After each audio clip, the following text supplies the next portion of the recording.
بسم الله الرحمن الرحيم.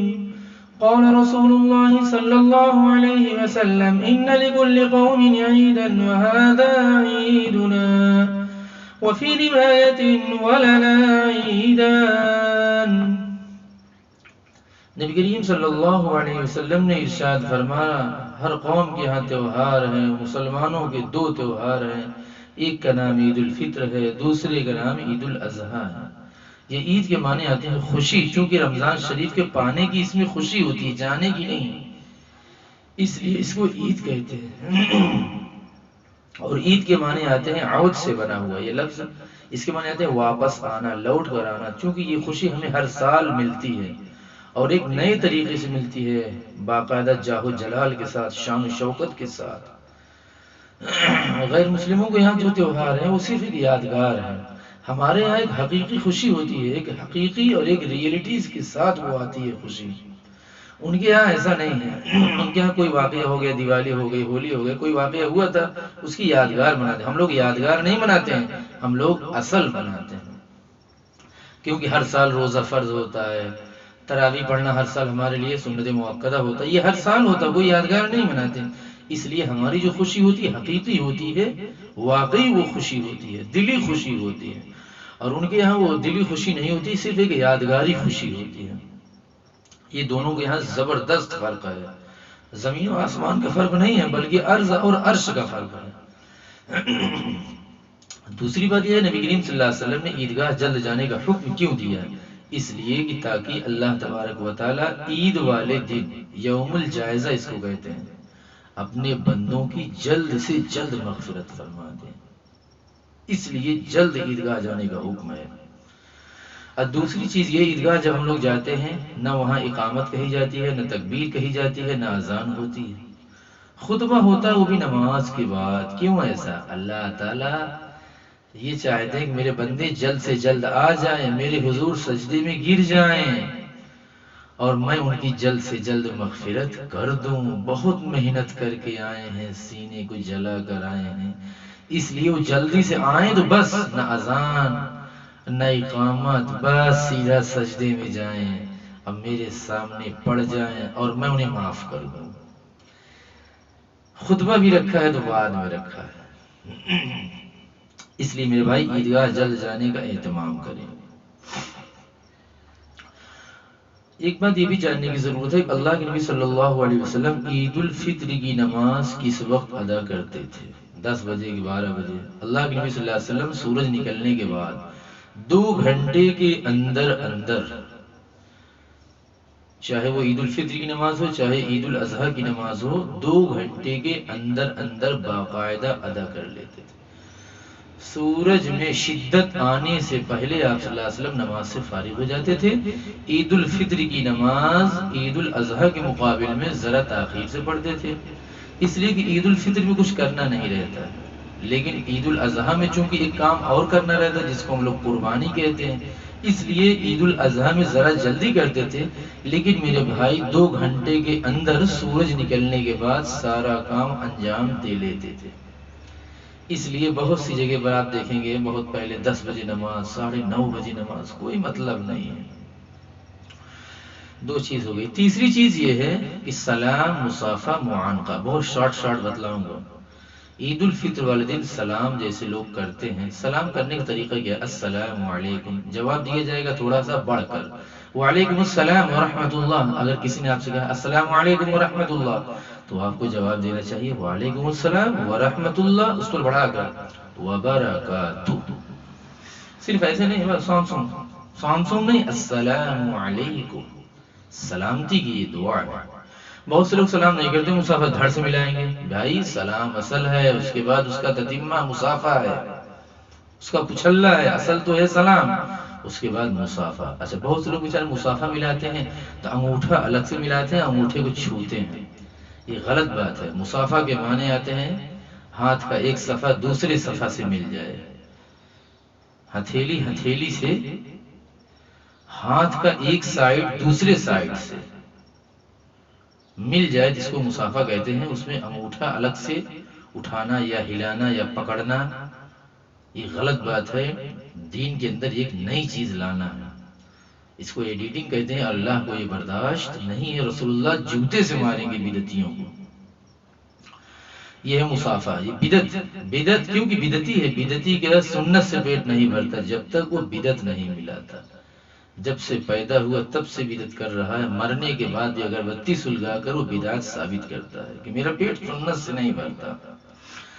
اور اس کے بعد ایک نمبر آتا ہے معانقہ کا، عنق سے بنا ہے، اس کے معنی آتے ہیں گلے ملنا۔ نبی کریم صلی اللہ علیہ وسلم بعض دفعہ محبت میں، شوق میں، ذوق میں، احترام میں حضرت زید بن حارثہ، حضرت ابو ذر غفاری وغیرہ سے معانقہ کیا ہے، گلے ملے، یہ بھی ثابت ہے۔ لیکن ہم لوگ یہاں اتنا بڑا بڑا پیٹ ہو گئے، لوگ گلے کم ملتے ہیں، پیٹ زیادہ ملاتے ہیں۔ اور اس میں بھی شرط ہے گلے ملنے کے لیے کہ شہوانی جذبے نہ ہو، شیطانی ذہنیت دل دماغ میں نہ ہو، تبھی مل سکتے ہیں، ورنہ ملنے کی اجازت نہیں ہے، پھر حرام ہے، پھر اس کو معانقہ نہیں کہیں گے، مکامعہ کہتے ہیں۔ اور پیٹ جن کا بڑا ہوتا ہے نا، وہ معانقہ کرتے بھی نہیں، نہ کر ہی سکتے ہیں، وہ صرف موازنہ کرتے ہیں، پیٹ کو پیٹ سے لڑاتے ہیں۔ یہ ہو گیا۔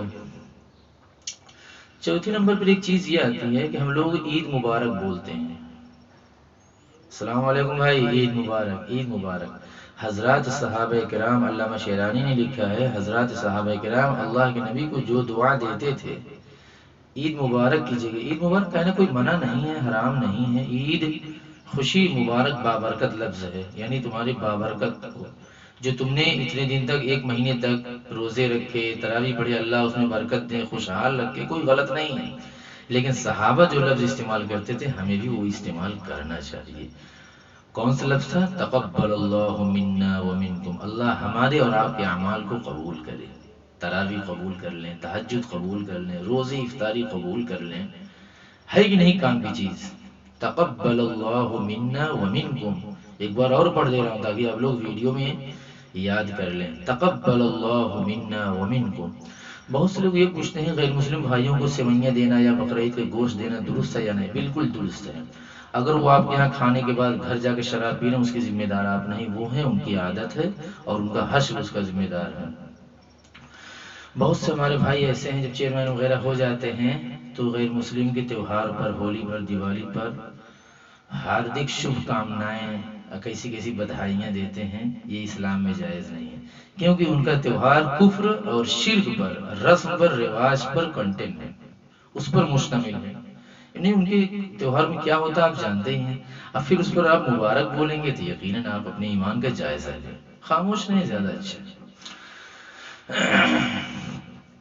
عید والے دن اللہ تبارک و تعالی یہ چاہتے ہیں کہ میرے نام کا ایک ہلہ مچے، اللہ اکبر، اللہ اکبر، لا الہ الا اللہ، واللہ اکبر، اللہ اکبر، وللہ الحمد، یہ تکبیر تشریف ہے۔ اللہ چاہتے ہیں کہ بس بال بال سے، ناک ناک سے، کان کان سے، ایک ایک رونگٹا رونگٹا سے، بس میرے ہی نام کا چرچا ہو، تذکرہ ہو، اللہ اکبر، اللہ اکبر، لا الہ الا اللہ، تاکہ انسان جو کسی نہ کسی بزرگ ولی کے چکر میں عاشق ہے، دیوانہ ہے، وہ میرا دیوانہ بن جائے۔ عید الفطر والے دن قبرستان بھی جانا چاہیے، چونکہ ہمارے مردے جو بھائی ہیں، مرحوم ہیں، ان کا شروع ہو جاتا ہے میرے بھائی حساب کتاب، اس لیے اس دن ان کو بہت زیادہ ضرورت ہوتی ہے، ان کو وحشت ہوتی ہے۔ اس لیے عید الفطر والے دن ہمیں قبرستان بھی جانا چاہیے، اور اپنے مرحومین کے لیے جو انتقال کر گئے ان کے لیے دعائیں مغفرت کرنی چاہیے، اس لیے کہ رمضان شریف کی برکت سے ان کا حساب پوسٹ تھا، رکا ہوا تھا، لیکن اب ان کا حساب کتاب فوراً شروع ہو گیا چاند نکلتے ہی۔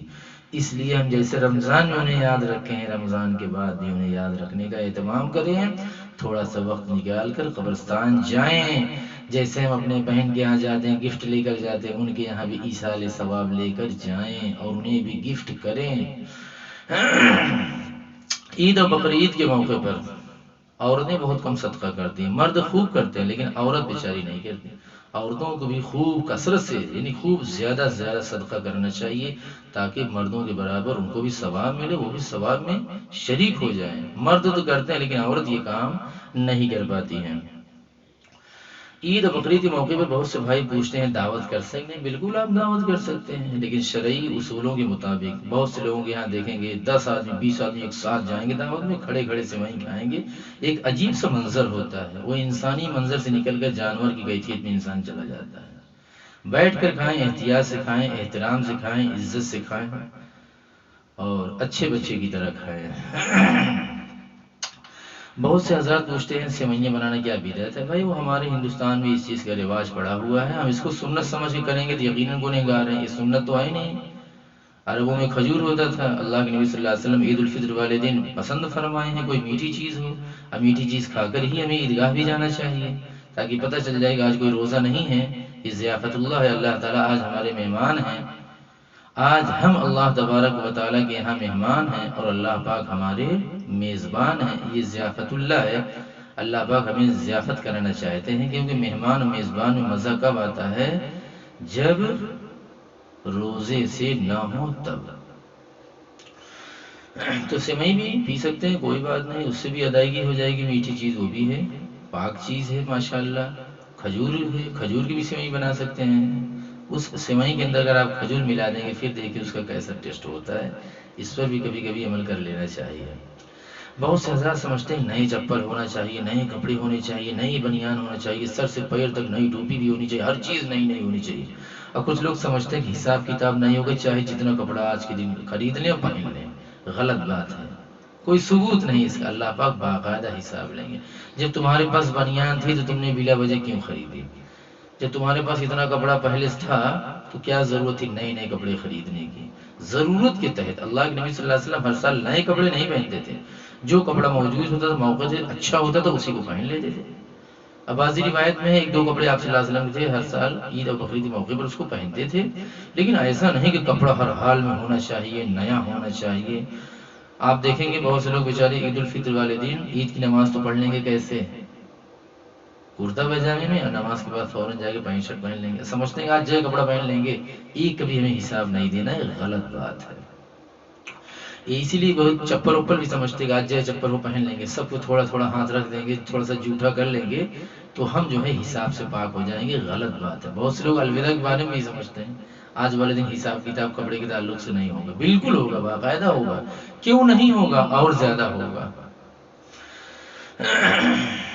اس لیے میرے بھائی ان چیزوں کو جو ہے خوب سمجھیں، غور کریں، بہت ساری چیزیں ایسی تھیں ہم لوگ نہیں جان سکتے تھے، بتانے والے نہیں تھے تو لوگ عجیب عجیب انداز سے وہ چیز کر لیتے تھے، لیکن جب بتانے والے آپ کے سامنے آئیں گے تو اس پر عمل کرنے کی کوشش کریں، کوئی دقت کی بات بھی نہیں ہے۔ اللہ تبارک و تعالی ہمیں اور آپ کو توفیق عمل دے، وآخر دعوانا الحمدللہ رب العالمین۔